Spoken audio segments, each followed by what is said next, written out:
Good morning, Keith Tebow, FRC Media. Thank you for joining us this morning. The Republican National Convention moves on in multiple locations: Charlotte, Washington, D.C., a lot of locations, as the GOP is meeting to renominate President Donald Trump for a second four-year term. Last week, we had the opportunity to speak with a local delegate from the Democratic National Convention. This week, we're going to talk to a delegate of the Republican National Convention. We spoke to this individual before. I'm pleased to be joined by Bristol County Sheriff Tom Hodgson. Sheriff Hodgson, how are you? Good morning. I'm doing great, Keith. Thanks for having me. Let me ask you right off the bat, this is a little different convention. Last week's convention, all virtual. Most of the events happening this week with the GOP is virtual and remote. You have been a national delegate in the past. How different has this experience been for you? Well, not being in person and being in the convention hall with all kinds of people makes it not as probably exciting.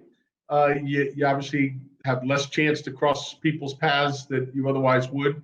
But I have to tell you, the energy in that room when we were nominating the president was phenomenal. It was really exciting. Not as many people as we wanted, but a lot of energy for the people that were there, about 326 of us.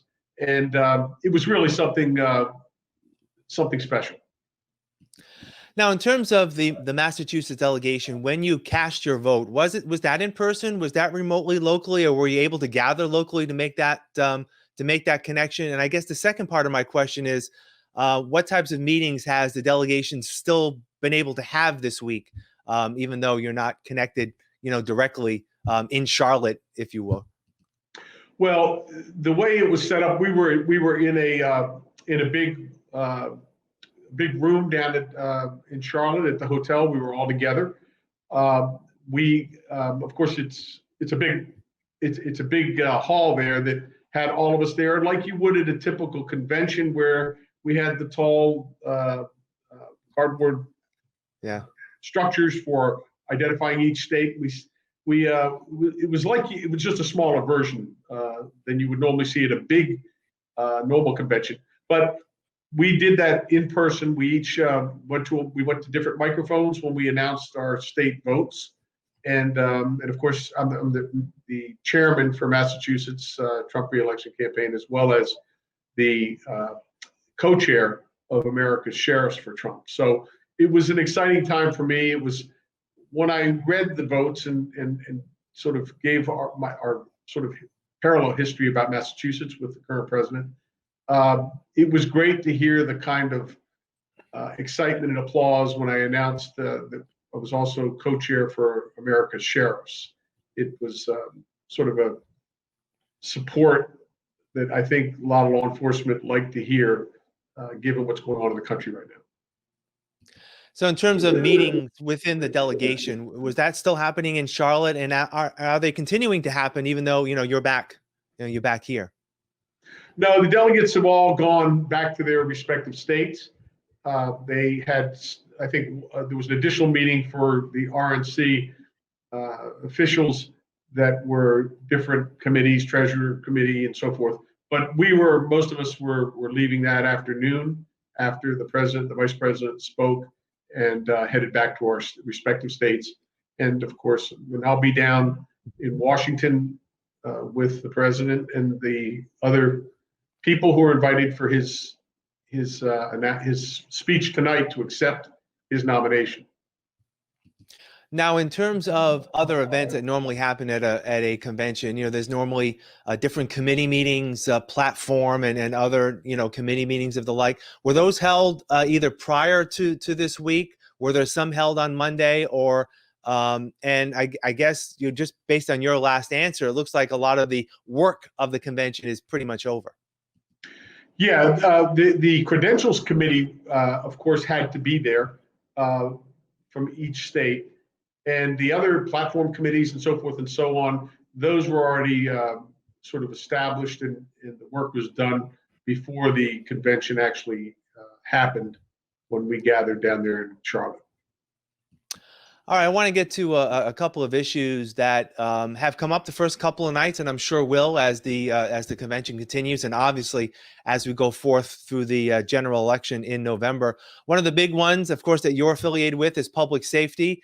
There has been a lot of concern that Democrats are looking at defunding the police, even though former Vice President Joe Biden, has said that that's not his intention. How important is public safety? How important will this issue be in the campaign? This is actually going to be probably one of the most important issues, if not the most important, because I don't care whether you're a Democrat, Independent, or Republican. I believe, and I think most Americans do, that the most fundamental responsibility of government is to keep them and their families, their neighborhoods, and the country safe. And when you begin to undermine that, you cannot have prosperity. You can't have a strong economy. You can't have safe schools, and you can't feel secure in your own home. And we can't have that in America. It undermines everything that our founders had planned for us in the way of these opportunities and a strong nation. So that's going to be probably one of the most important issues on the minds of the voters. And as I said, whether you're an independent, Democrat, or Republican, everybody wants to be safe. Now, what else do you think will come to the forefront other than, there's a lot of division. There's always a lot of personal attacks from both sides of the other campaign and the other individual running. But what types of issues do you think will ring true in terms of what the GOP wants to get across in the next couple of months heading up to the election? Well, certainly the president's record around creating jobs. We saw the stock market continue to break records. The only thing that has interrupted it is something that had nothing to do with the president's skills. It was the pandemic. And like the rest of the countries around the world, they're dealing with the same problem. But I think one of the most important things that may not be sort of talked about, but that most people are thinking in their heads, regardless of party affiliation, they've now seen that the president, who is a problem solver, who's really doesn't need this job, has just hung in there every day while he was being criticized for no matter what initiative he did. And the opposing party constantly trying to create distractions to get the American people to look the other way and don't pay attention. Forgive the analogy, like the Wizard of Oz, to what's behind that curtain. And they were really working to try to gain power, not to make the country a better place. Instead of sort of deflecting that away, how about raise the spirit of America when you know the stock market's going bonkers and it's breaking records? People, the Latino population, our African American population, we're seeing record numbers of low unemployment, job opportunities. Why wouldn't we be celebrating that? So I think in people's minds, that's going to really be sort of one of the things, while it may not be right on the front burner talked about, it's going to be dominant in the minds of most Americans that, look, there's a clear difference between somebody who is a problem solver, doesn't need the job, could have just continued doing well in his own business, but gave it up because he loves America. And not only that, did he give it up, he doesn't even take his salary. And on top of that, he's been abused time and time again, daily.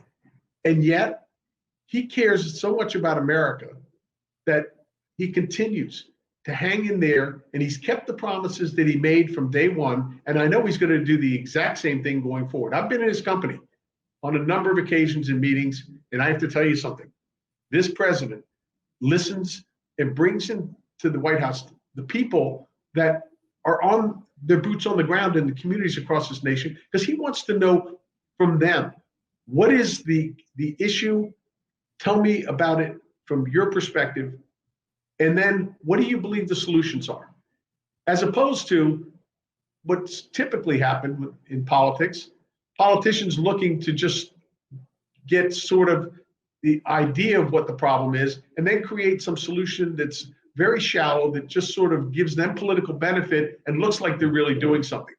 So when the president does this, he knows that he's gotten it directly from the mouths of people who are living the problems. And when he creates the policies to correct the problem, he knows it's going to give the maximum benefit to the people of those communities who need the relief. One final question for you. I know, both sides, both parties have been talking about the divisions and the partisanship, and that it's become unfortunately commonplace in politics. From the local level in many states all the way up to Washington. But voters seem to look at that and get turned off by their elected representatives. Regardless of the election coming up in a couple of months. Whoever is in that Oval Office, in your opinion, how can they bridge that divide? Try to get more people together, more bipartisan support to get the work done of the people. Well, I think there's a couple of things. Number one, unfortunately, as you said, Congress on both sides of the aisle have turned the office of the U.S. Capitol into a political playground. Unfortunately, for now decades. I've been working with Congress down there for 24 years. And it really has become a place where it's the agenda is really around who can gain more power, how can we get ourselves reelected, just say whatever we have to say to make the other party look worse. And we have people outside the Capitol in neighborhoods in Washington and across the nation with their hands up saying, I need some help over here. And they are just deaf to what people need. So that's not something that a president can change immediately.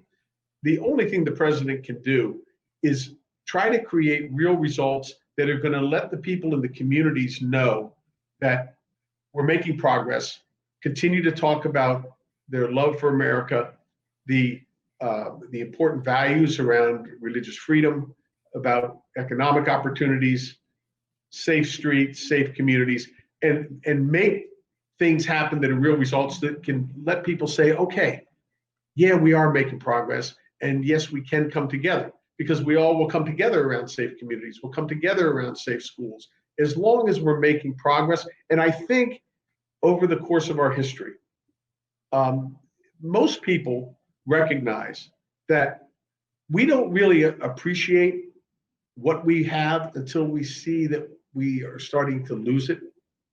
And so this has been sort of a period of time in our history where we now understand the difference between what isn't working, i.e. Congress, and what we have as possibilities going forward, and perhaps maybe our obligations as individual citizens to prepare for our children and our grandchildren and their children's children a bright future by selecting other people that are going to correct the problem, which is really over in Congress, and start to get people to unify along with whoever the president is, and under one agenda, and that's the people's agenda.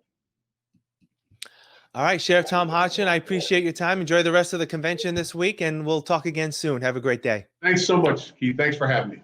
All right, and we want to thank you for joining us today here on FRC Media. I'm Keith Tebow.